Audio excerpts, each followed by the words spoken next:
Hi, I'm Christian, and you may not know this about me, but I love a good treasure hunt. Sometimes you'll get riddles or clues that you need to solve to get to the treasure, and then sometimes you'll get a sound that you need to identify in order to find what you're looking for.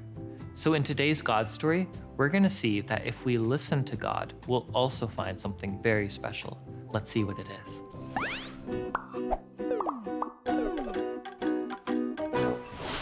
Isaiah prophesied about a baby that would be burned. No. Hey everyone, Liza here. I'm so happy to be back with you again this week. And I wanted to share a story with you about my best friend in the whole world, BB. And no, she is not a person, she's a cat. Years ago, after much convincing, my parents finally agreed to let me get a cat of my very own. But I wasn't allowed to just pick out any cat or the first cat I saw. I had to wait until I found the right cat. So I agreed. So we went out to a rescue agency, and at the time, there were just no cats. We went to a few other agencies, kept looking around, and I was starting to get a little discouraged. Then one day, we were dropping my brother off in a different city, and we stumbled upon a rescue agency and thought, let's just pop in, just in case. And sure enough, there she was. She had the smallest, roundest, fluffiest little face, and she has extra claws on her paws so they look like mittens. And when I asked the employee to take a look at her, he said, oh, trust me, you don't want her. She's the runt of her litter and she doesn't get along well with the other kitties. So of course, me, always rooting for the underdog, or in this case, would it be under cat, was like, sold! And now, 8 years later, this cat is literally my best friend. She brings more joy to my life than I ever could have imagined. And that reminds me of this week's big idea. When we listen to God, we discover His love, and we come to know that His love for us is greater than anything we could imagine. Previously, we talked about a prophet, a person who speaks on behalf of God, named Isaiah. Isaiah prophesied about a baby that would be born to a virgin. And fast forwarding 700 years into the future, we learn that the girl is Mary. Mary also visited her relative Elizabeth, who was really old when God helped her become pregnant. And this is what happened next.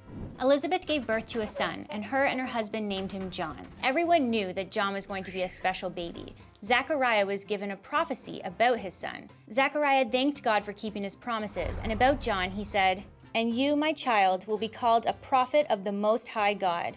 You will go ahead of the Lord to prepare the way for him. You will tell his people how they can be saved. You will tell them that their sins can be forgiven. All of that will happen because our God is tender and caring. His kindness will bring the rising sun to us from heaven. It will shine on those living in darkness and in the shadow of death. It will guide our feet on the path of peace."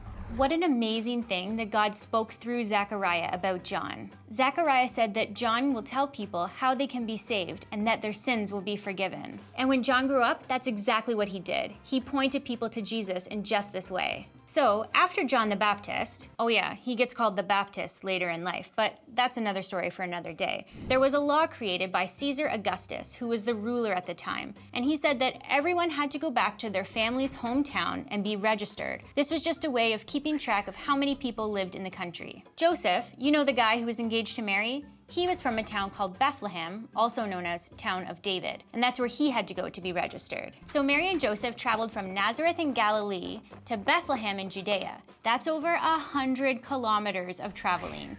And no, they didn't have a car, they didn't have a train, and didn't have those fancy sneakers with the little wheels in the heel. Let's read what happened next. While Joseph and Mary were there, the time came for the child to be born. She gave birth to her first baby. It was a boy. She wrapped him in large strips of cloth. Then she placed him in a manger. There was no room for them in the inn. So Mary gave birth and had to lay Jesus in a manger. That's like a trough where animals eat from because there was no other room for them. And at the same time, just outside the town, God sent a message to some shepherds. But the angel said to them, "Do not be afraid. I bring you good news of great joy. It is for all people.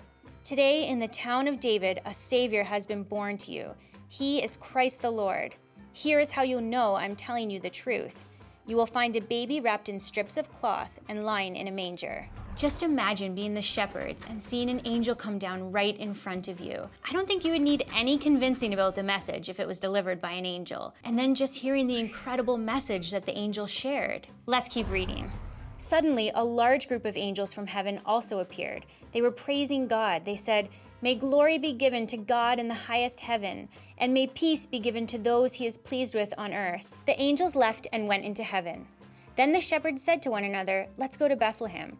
Let's see this thing that has happened, which the Lord has told us about." So they hurried off and found Mary and Joseph and the baby. The baby was lying in a manger. After the shepherds had seen him, they told everyone. They reported what the angel had said about this child. All who heard it were amazed at what the shepherds said to them. But Mary kept all these things like a secret treasure in her heart. She thought about them over and over. The shepherds returned. They gave glory and praise to God. Everything they had seen and heard was just as they had been told. Imagine how cool it would have been to have been Mary holding on to baby Jesus, or the shepherds who saw these beautiful angels and then got to see baby Jesus. God loved us so much, he sent Jesus. And like the shepherds who heard from an angel of God, when we listen to God, we too can discover his love. All right, everyone, that's it for this series. I had such a great time hanging out with you. Thanks for having me, and I look forward to seeing you again soon. Quickly turn to the person next to you. And answer the following questions. Question time. What do you imagine it was like to see baby Jesus?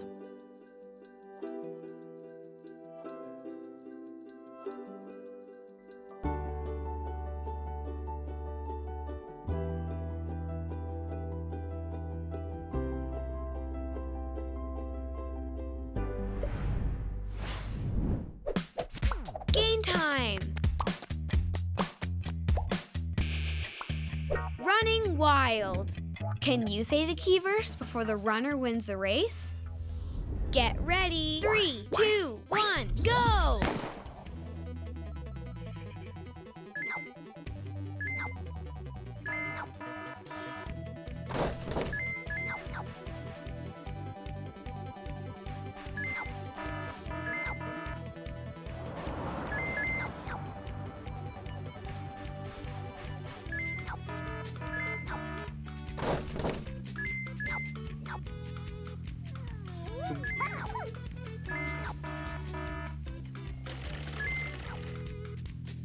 Say it with me.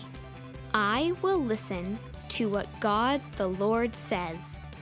He promises peace to his faithful people. Psalm 85, verse 8.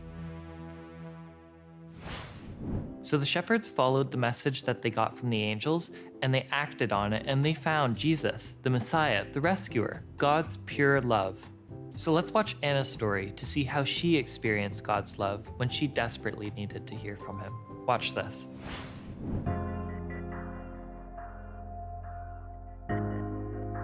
I grew up in an awesome family with 2 parents and 2 older sisters, much older, as I would joke, who loved me very much unconditionally. Also, growing up as a pastor's kid, I got to learn about God and his love for me. But the older that I got, I realized that I didn't really understand what that meant on a personal level. And as I got older, I became more broken in the lack of a relationship with God until I reached a point where I needed to hear God say he loved me.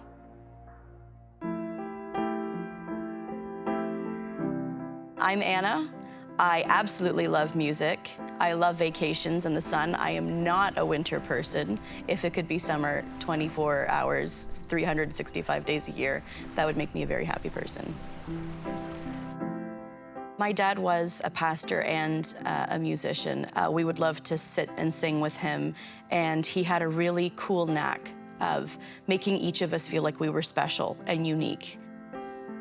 He was everything to us. It sounds silly to say, to put that much into one person, but he was the one that we went to with our problems, and to lose him felt like we were losing a big part of our lives.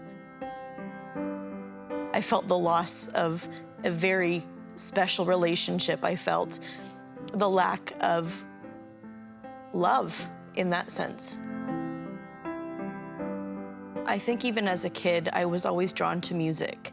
I knew that I could sing, and was very quickly affirmed by others that this was a gift, and felt like this was my way to get closer to God. I saw opportunities come up in church.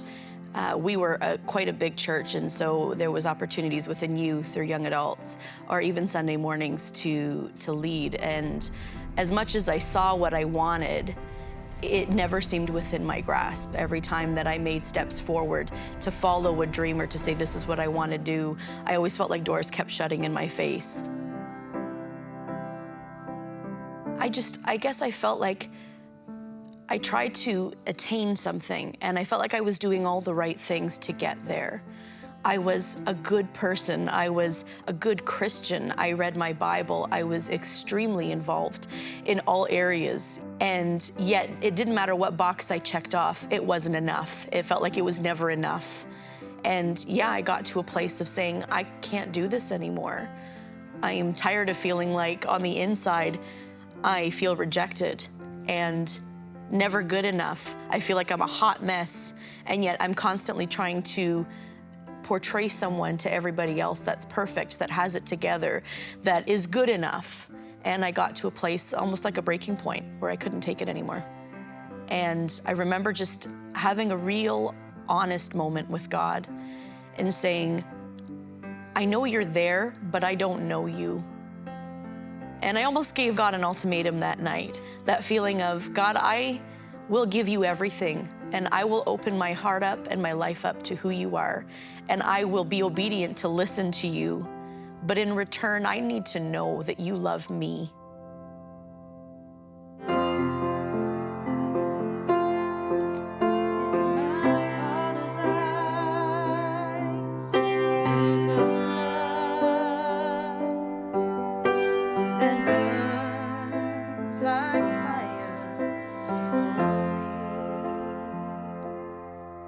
And had a night of watching God come in and wash away all of the garbage that I had kept inside for so long. All of that pain, all of even the grieving of not really being able to let go that I didn't have a physical dad anymore. The feelings of rejection, I watched God wash that away, and in its place give me such a peace that I'll never be able to put words to.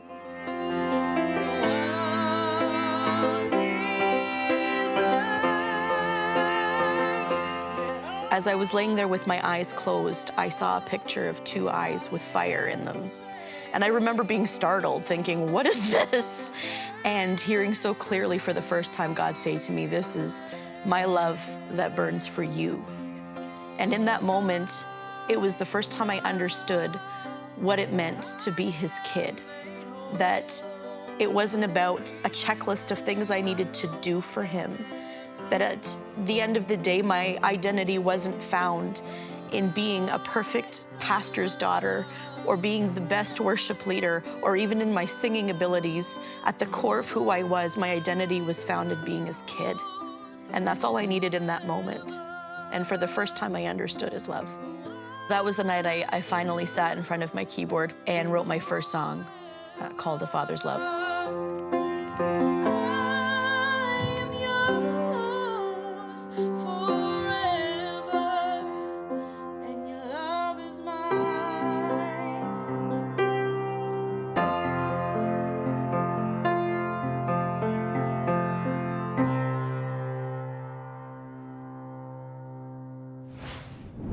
Anna is so talented. She has the most amazing voice, and I know her personally, and let me tell you, she is the nicest person ever.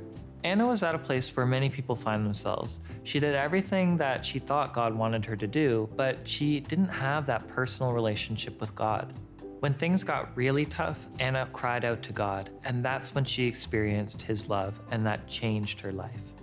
Let's break up into our small groups and see how this looks in our own lives. Peace.